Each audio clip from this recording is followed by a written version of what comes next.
Injury time 10 മിനിറ്റിലേക്ക് എത്തി. അവസാന നിമിഷം ബ്രസീലിന് ഒരു പെനാൽറ്റി ലഭിക്കുന്നു. നെയ്മറിന്റെ അവസാന ആട്ടത്തിന് ഒരു ട്രിബ്യൂട്ട് എന്നോണം ആ പെനാൽറ്റി എടുക്കാൻ നെയ്മർ തന്നെ.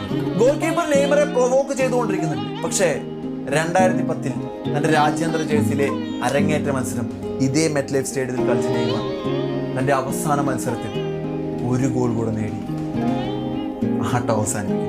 ആ ഗോൾ നേടിയ ശേഷം ശക്തമായ വാക്കുകളോടെ നെയ്മർ എന്നയാൾ പറയുന്നു. ഈ പരാജയത്തിൽ ബ്രസീൽ ആരാധകർക്ക് പോലും വിഷമമുള്ളത് ആ ബ്രസീൽ എന്ന് പറയുന്ന ടീം പുറത്തായതുകൊണ്ടാണ്. നെയ്മർ എന്ന് പറയുന്ന ആ ഒരു കളിക്കാരൻ ഇനി ആ രാജ്യാന്തര ജേഴ്സിയിൽ ഉണ്ടാകില്ല എന്ന് പറയുന്ന വാർത്ത കേൾക്കുന്നു.